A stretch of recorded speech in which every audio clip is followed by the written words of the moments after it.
Cari sesuatu yang bertolak belakang dengan apa yang kita sudah kuasai. Seperti kalau Tommy atau Johan gitu, dia majornya dulu computer science. Kalau ditanya hobinya apa? Coding, Pak. Ya, sama aja bohong. Tapi kalau background kita nuclear engineering, computer science, terus kalau mau nyari hobi, ya belajar aja baca puisi. Belajar aja main biola. Iya kan? Sekali lagi, divergensi itu sangat bermanfaat untuk kehidupan kita ke depan. Semakin kita tuh divergent, semakin kita bisa melihat blind spot. Banyak sekali orang pengusaha kayak pejabat kayak akademisi kayak siapapun itu kepleset karena dia tuh nggak bisa melihat atau bahkan mengantisipasi blind spot. Blind spot tuh apa sih? Kalau kita lagi nyetir tuh yang di sini nih. Kita nggak bisa lihat kan, yang nggak bisa kelihatan dari spion. Tapi semakin kita menggeluti sesuatu yang bertolak belakang dengan apa yang kita sudah kuasai, semakin kita tuh punya kapasitas untuk mengcover blind spot kita. Dan semakin kita bisa antisipatif ke depan untuk memitigasi resiko. Nah, anak-anak muda sekarang tuh kalau menurut saya terlalu terjerumus dengan satu dimensi, bukan multidimensi. Semakin kalian bisa memultidimensikan diri, kalau menurut saya itu akan lebih membuat kalian tuh broad based, broad minded, dan lebih antifragil. Jadinya saya agak menyayangkan ya kayak Tommy gitu mungkin dia harus coba ikut maraton. Iya kan? Atau coba belajar biola. Johan mungkin ngambil kelas drama. Iya kan? Iya kan? Itu sangat counter dengan apa yang kita udah kuasai. Nah, semakin kita berani atau memberanikan diri untuk ngambil apa ya bidang seperti itu. Kalau menurut saya itu yang nggak tahu gimana, shockingly kita akan jauh lebih bisa passionate. Jadinya itu yang saya biasakan dari kecil. Gitu. Make sense. Thank you, Chief. Mungkin saya ingin membuka kesempatan untuk teman-teman yang mau bertanya. Jangan semua saya monopoli. Saya tahu teman-teman mau interaksi juga dengan Pak Gita. Oh, kan. Langsung. Kalau nggak habis saya semua nih nanti. Oke. Terima kasih banyak. Selamat siang Pak Gita, Pak Tommy juga. Sangat terharu akhirnya bisa ketemu langsung dengan Pak Gita karena saya salah satu orang yang nungguin endgame, terutama yang monolog sih Pak. To be honest lebih suka yang monolog. Oke, mungkin pertanyaan saya. Yang terakhir udah nonton nggak mengenai ekonomi? Oh udah, makanya tadi reskilling juga termasuk Pak. Iya. Atau gimana saya diserang oleh komunitas Bitcoin akhir-akhir ini. Dipuji-puji. Betul-betul. Oke Pak, ini saya ada sebetulnya penasaran aja sih Pak. Ada pertanyaan. Jadi tadi sempat dibahas terkait dengan literasi membaca gitu ya. Kita mungkin saya pribadi juga itu kurang dalam membaca. Paling enggak kayaknya 2 bulan tuh baru 1 buku lah Pak selesai gitu. Dan itu sebenarnya kan jadi sumber kenapa kita tadi ya nggak bisa menulis, nggak bisa bicara karena the number of words yang kita tahu itu sebetulnya tidak sebanyak itu karena kurangnya membaca. Dan ini juga pada akhirnya berpengaruh juga terhadap kehidupan sehari-hari, karir, sekolah, dan lain-lain. Nah, kalau bicara soal pendidikan, saya pribadi ngerasa kadang ini sebetulnya tanggung jawab banyak orang. Gak cuman kita misalnya di EdTech, gak cuman sekolah, gak cuman pemerintah, tapi betul-betul semuanya, mungkin mulai dari orang tua. Nah, menurut Pak Gita, sebetulnya dengan kondisi sekarang, dengan kita yang malas baca ini gitu ya Pak, grand design seperti apa sih di pendidikan yang cocok gitu Pak, untuk bisa diterapkan dan mungkin bisa diterapkan di Indonesia gitu. Ini pertanyaan penasaran aja sih Pak, semoga bisa dibantu dijawab seperti itu. Terima kasih. Ini bisa berjam-jam nih jawabnya. Ini satu seminar nih. Tapi gini loh, Kalau saya ditanya kapan sih kita tuh bisa menjadi bangsa yang besar?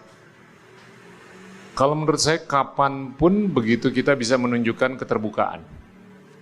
Apa sih itu definisi atau ilustrasi dari keterbukaan?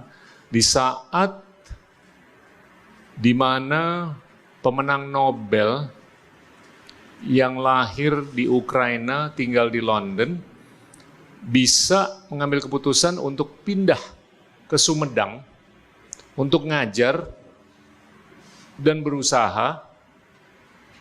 Dia bersama seluruh anggota keluarganya dibiayai oleh orang Indonesia, apakah itu swasta ataupun pemerintah ataupun LSM, diberikan tax holiday selama 10-20 tahun agar komunitas bukan hanya di Sumedang itu bisa maju, tapi di Jawa Barat, Jawa, dan seluruh kepulauan di Indonesia itu bisa mendapatkan manfaat dari keberadaan orang itu. Kita tuh belum sampai di situ. Kita tuh belum ada upaya untuk menunjukkan keterbukaan, untuk menarik talenta dari manapun, untuk mengisi pilar-pilar manapun, apapun yang ada kelemahan ataupun kekurangan. Yang sering dipakai sebagai selimut itu adalah nasionalisme, iya kan? Dan kalau menurut saya itu agak-agak parokial atau agak-agak short-sighted. Nah, sebelum kita mencapai titik itu, PR-nya masih banyak. PR-nya ya yang paling utama adalah gimana kita bisa melatih masyarakat luas tuh untuk bisa berkomunikasi. Kalau kita bisa berkomunikasi, kita bisa berpendidikan. Kalau kita bisa berpendidikan, kita bisa berbudaya. Kalau kita bisa berbudaya, kita bisa berbangsa. Kalau kita bisa berbangsa, kita bisa berperadaban. Nah, itu nggak akan bisa kejadian kalau nggak dipicu dengan little steps, termasuk budaya baca buku. Ini mulai di rumah tangga, saya setuju banget. Pembentukan karakter, pembentukan moral, dan segalanya itu di rumah tangga, bukan di kantor, bukan di sekolah, bukan di ekosistem secara keseluruhan. Tapi problemnya, tadi saya sudah sampaikan, ini adalah generasi yang diasuh oleh TikTok dan Instagram. Anak-anak kita tuh melihat HP 10 jam. Saya mendisiplinkan diri untuk nggak ngelihat HP saya lebih dari 2 jam setiap hari. Dan bagaimana kita ngelihat banyak sekali di rumah tangga, itu orang tua hanya bisa mungkin berdiskusi dengan kualitas yang tinggi dengan anaknya selama 15 menit di waktu sarapan. Mungkin setengah jam sampai 1 jam di waktu makan malam. Sisanya mereka ngelihat platform yang dilihat oleh lebih dari 3 miliar orang tanpa editorialisasi. Saya bukan menyampaikan bahwa konten-konten di TikTok dan Instagram itu semuanya jelek, tapi sampahnya banyak.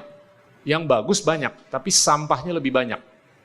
Dan kalau itu tidak tereditorialisasi, ya kita harus sadar bahwa anak-anak kita atau kalian itu terekspos dengan konten-konten yang kalau menurut saya kurang bijaksana. Dan ini sudah berkorelasi dengan tidak sehatnya kemajuan-kemajuan dalam 3 pilar. Yang pertama tentunya di kalangan anak muda yang sudah semakin terpolarisasi. Dan ini berkorelasi dengan tingkat depresi, tingkat anxiety, tingkat bunuh diri yang meningkat secara berarti. Ini empiris, ya kan? Dan ini kanker di medsos. Ini adalah ditemukannya tombol like, tombol retweet, tombol share di tahun 2009. Ini kalau menurut saya kanker utamanya nih, terhadap kesehatan moral, kesehatan mental, kesehatan batin kita. Itu pilar pertama yang terpengaruh oleh penyalahgunaan medsos. Saya bukan mengatakan bahwa medsos itu jelek secara absolut atau universal, tapi kejelekannya ada dalam sesuatu yang bisa dibikin bagus. Pilar kedua yang terpengaruh oleh medsos ini adalah pilar pendidikan, di mana polarisasi itu sudah nyata. di kalangan akademisi, yang sayap kanan dan yang sayap kiri, yang mana tidak terjadi spektrum percakapan, spektrum ide, tapi intelektual-intelektual di seluruh dunia, khususnya di bidang tersier atau universitas, itu yang ke kanan semakin ke kanan ideologinya, yang ke kiri semakin ke kiri ideologinya, nggak ada sentra ataupun sentralisasi. Nah, yang ketiga tentunya adalah dampak medsos terhadap demokrasi liberal, di mana amplifikasi terhadap narasi-narasi yang kurang bijaksana berkat algoritma yang diberdayakan oleh pemilik teknologi itu disamakan sebagai demokrasi atau demokrasi liberal. Sedangkan narasi-narasi yang bijaksana itu tidak teramplifikasi. Karena kebanyakan narasi-narasi bijaksana itu ada di the silent majority yang nggak berani ngomong. Nah, kita ekstrapolasi aja 10, 20, 30 tahun ke depan. Ini akan menyongsong era-era di kemudian hari di mana posisi kepemimpinan itu lebih berdasarkan festivalisasi ataupun sensasionalisasi, bukan intelektualisasi. Ini bahaya untuk bukan hanya anak-anak saya aja, tapi untuk anak-anak kalian. Apakah kita mau milih pemimpin warga yang hanya bisa joget, tapi nggak bisa berdebat? Nah, itu kalau menurut saya resiko yang harus kita sadari dan harus kita sikapi ke depan. Dan ini nggak unik dengan Indonesia, ini udah kejadian di seluruh dunia. Jadinya ujung-ujungnya game changing-nya itu gimana sih? Ya, dibudayakanlah budaya baca buku dan dibudayakanlah kapasitas seseorang untuk bisa menunjukkan keterbukaan agar kita bisa melihat diri kita sendiri dengan introspeksi semestinya. Gue nih kekurangannya di sini, untuk ngisinya gimana? Dan gue tuh harus welcome skill set yang bisa atau perlu datang dari orang lain.